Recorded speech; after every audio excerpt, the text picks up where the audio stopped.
والصلاة والسلام على سيد الأنبياء والمرسلين محمد وعلى آله وصحبه أجمعين، أما بعد، فأعوذ بالله من الشيطان الرجيم، بسم الله الرحمن الرحيم.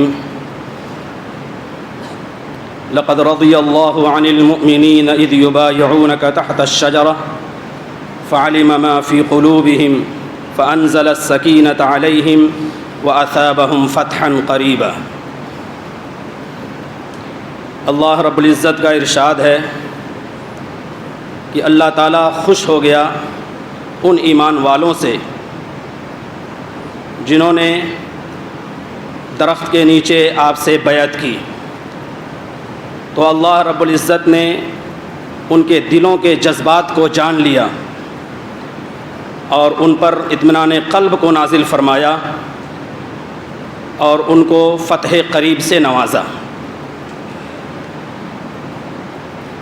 ذی الحجہ کی 18 تاریخ حضرت عثمان غنی رضی اللہ تعالیٰ عنہ کی شہادت کے عنوان سے مشہور ہے. حضرت عثمان غنی رضی اللہ تعالیٰ عنہ اولین اسلام قبول کرنے والوں میں ہیں. عشرہ مبشرہ یعنی وہ 10 افراد جن کو رسول پاک صلی اللہ علیہ وسلم نے جنت کی خوشخبری زندگی ہی میں دی تھی، ان میں سے ایک ہیں. حضرت عثمان غنی رضی اللہ تعالیٰ عنہ اولین وحی لکھنے والوں میں ہیں. حضرت عثمان غنی رضی اللہ تعالیٰ عنہ کا تعلق قبیلہ بنو امیہ سے ہے اور مکہ مکرمہ میں قبیلہ بنو امیہ بڑی عزت و اقتدار کا قبیلہ تھا. اسی قبیلے سے ابو سفیان ابن حرب کا تعلق تھا اور عقبہ ابن معیط کا بھی تعلق تھا. واقع فیل کے 6 سال کے بعد حضرت عثمان غنی رضی اللہ تعالیٰ عنہ پیدا ہوئے. خاندانی روایت کے مطابق آپ نے لکھنا پڑھنا سیکھا اور ذرا ہوش سنبھالا تو پھر تجارت میں مشغول ہوئے اور تجارت میں اپنی دیانتداری، اپنی سچائی اور اپنی امانت داری کی وجہ سے اتنے مشہور ہوئے کہ اس میں غیر معمولی ترقی کی. حضرت عثمان غنی رضی اللہ تعالیٰ عنہ جب 34 سال کے تھے تو اللہ کے رسول صلی اللہ علیہ وسلم نے اپنی نبوت کا اعلان کیا.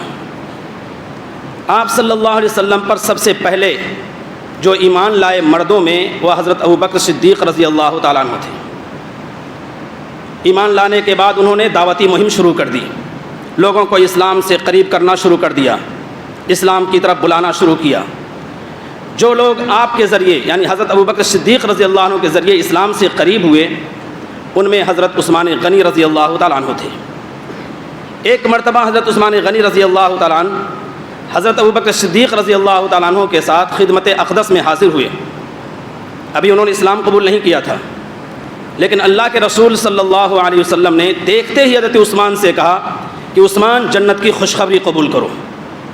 اللہ تعالیٰ نے تمہاری اور تمام مخلوق کی ہدایت کے لیے مجھے نبی بنا کر بھیجا ہے.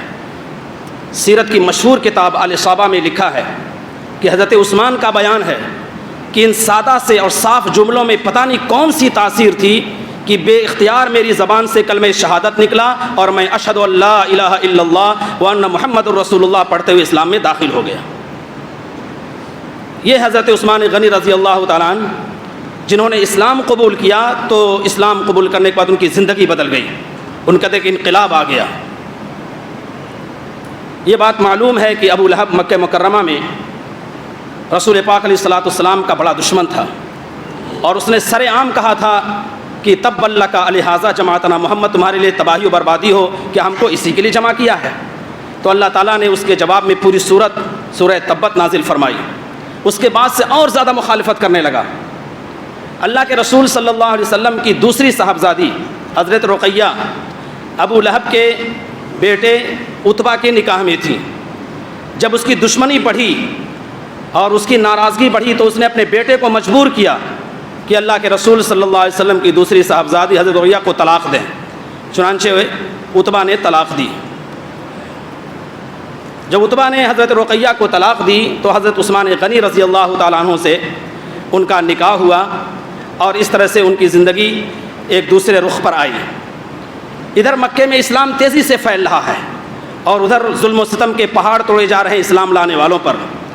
حضرت عثمان غنی رضی اللہ تعالیٰ عنہ کے چچا نے بھی ان کو رسیوں میں باندھ کر مارا، لیکن ان کی استقامت میں اور ان کے ایمان میں کچھ بھی فرق نہیں پڑا۔ جب ظلم و ستم حد سے بڑھ گیا تو اللہ کے رسول صلی اللہ علیہ وسلم نے حبشہ کی طرف ہجرت کرنے کی اجازت فرمائی۔ پہلا قافلہ مرد و عورت پر مشتمل اہل ایمان کا اگر کوئی حبشہ کی طرف گیا تھا تو ان میں حضرت عثمان غنی رضی اللہ تعالیٰ عنہ اور ان کی زوجہ محترمہ حضرت رقیہ رضی اللہ تعالیٰ عنہ تھی۔ حضرت عثمان رضی اللہ تعالیٰ عنہ نے کچھ وقفہ وہاں گزارا، پھر اس کے بعد مکے آ گئے۔ پھر جب مدینہ کے لیے ہجرت کا اعلان ہوا تو آپ مدینہ کے لیے گئے اور وہاں اوس بن ثابت کے گھر میں آپ نے قیام کیا۔ اللہ کے رسول صلی اللہ علیہ وسلم نے ان سے مواخات کرائی۔ اس طرح سے آپ نے 2 ہجرتیں کیں، ایک حبشہ کی طرف ہجرت کی اور دوسری ہجرت مدینہ منورہ کی طرف کی۔ حضرت عثمان غنی رضی اللہ تعالیٰ عنہ وہ جلیل القدر صحابی ہیں جن کے لیے اللہ تعالیٰ نے خیر کو مقدر فرما دیا تھا۔ کفر و اسلام کے درمیان فیصلہ کرنے والی پہلی جنگ غزوہ بدر واقع ہوتی ہے۔ اس موقع پر 313 صحابہ کرام جنگ کی طرف روانہ ہوتے ہیں۔ حضرت عثمان غنی رضی اللہ تعالیٰ عنہ چاہتے ہیں کہ وہ بھی شریک ہوں، لیکن حضرت رقیہ کی طبیعت خراب ہے، سخت علیل ہیں۔ اللہ کے رسول صلی اللہ علیہ وسلم نے ان کو مدینہ ہی میں رہنے کے لیے متعین فرمایا اور کہا کہ تم کو جنگ میں شریک ہونے کا بھی ثواب ملے گا اور مال غنیمت میں سے حصہ دیا جائے گا۔ اللہ کا تقدیری فیصلہ کہ اسی درمیان حضرت رقیہ کا انتقال ہو گیا۔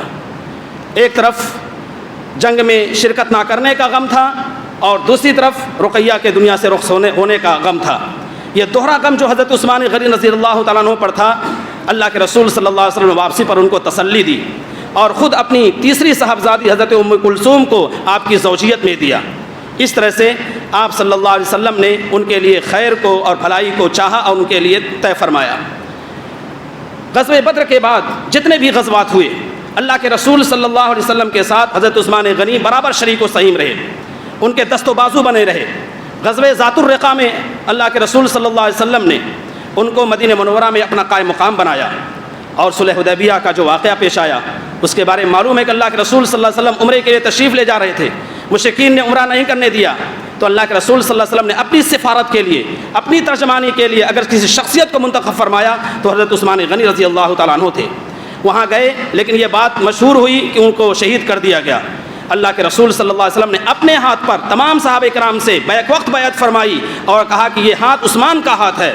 اسی کا تذکرہ اللہ تعالیٰ نے قرآن کریم میں فرمایا ہے، لقد رضی اللہ عن المؤمنین اذ یبایعونک تحت الشجرہ فعلم ما فی قلوبہم فانزل السکینۃ علیہم واثابہم فتحا قریبا۔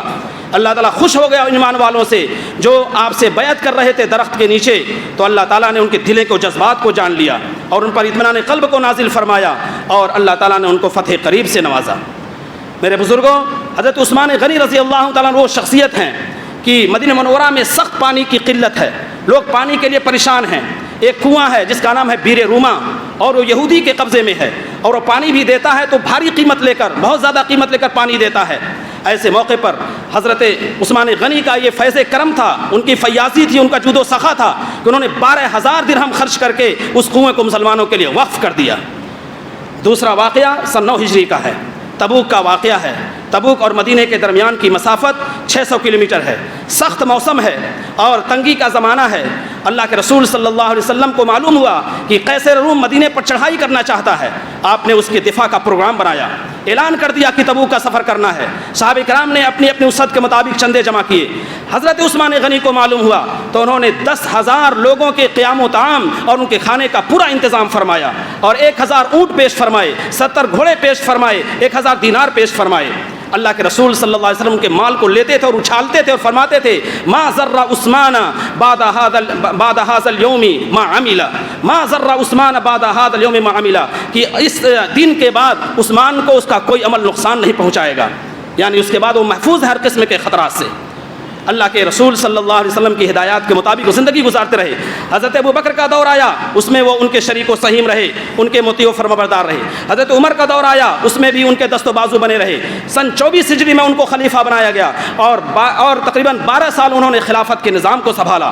ان کے زمانے میں آذربائیجان فتح ہوا، ان کے زمانے میں آرمینیا فتح ہوا، ان کے زمانے میں طرابلس فتح ہوا، ان کے زمانے میں الجزائر فتح ہوا، ان کے زمانے میں مراکش فتح ہوا، ان کے زمانے میں قبرص فتح ہوا، اور نہ جانے بہت سے خطوں پر ان کے حدود مملکت میں اضافہ ہوا۔ تو اس طرح سے حضرت عثمان غنی رضی اللہ تعالیٰ عنہ ان تمام چیزوں کے باوجود چند بنیادی چیزوں پر انہوں نے توجہ دی۔ ایک افراد سازی، چونکہ فتوحات کا دائرہ وسیع ہو رہا تھا تو افراد سازی پر توجہ دی اور ہر صلاحیت کے لحاظ سے لوگوں کو وہاں پر طے کیا۔ دوسری چیز یہ ہے کہ مختلف قبائل کے لوگ، مختلف ملکوں کے لوگ قرآن کریم کو اپنے اپنے لہجوں میں، اپنے اپنی قراتوں میں پڑھ رہے تھے۔ حضرت حذیفہ کو اندیشہ ہوا کہ اگر اس طرح سے پڑھتے رہیں گے تو ہو سکتا ہو یہ تورات و انجیل کی طرح قرآن کریم بھی اختلاف کا شکار ہو جائے۔ چنانچہ حضرت ابو بکر صدیق رضی اللہ تعالیٰ عنہ کے نسخے کے مطابق حضرت عثمان غنی رضی اللہ تعالیٰ عنہ نے قرآن کریم کے نسخے تیار کروائے اور قریش کی لغت کے مطابق اس کو لکھوایا اور پورے تمام ملکوں میں اس کو تقسیم کیا۔ حضرت عثمان غنی وہ ہیں جن سے ملائکہ شرم کرتے ہیں تو اللہ کے رسول صلی اللہ علیہ وسلم خود ان کا لحاظ فرماتے تھے۔ عثمان غنی وہ ہیں کہ قبر کے پاس سے گزر ہوتا تھا تو ان کی داڑھیاں آنسوں سے تر ہو جایا کرتی تھیں۔ عثمان غنی وہ ہیں جن کے لیے اللہ رب العزت نے بہت سے خیر مقدر فرمائے تھے۔ ضرورت ہے کہ جب ہم حضرت عثمان کا تذکرہ کریں تو ان خوبیوں کو یاد رکھیں تاکہ اللہ رب العزت ہمیں ان خوبیوں کی روشنی اپنی زندگی گزارنے کی توفیق عطا فرمائے۔ وآخر دعوانا الحمدللہ رب العالمین۔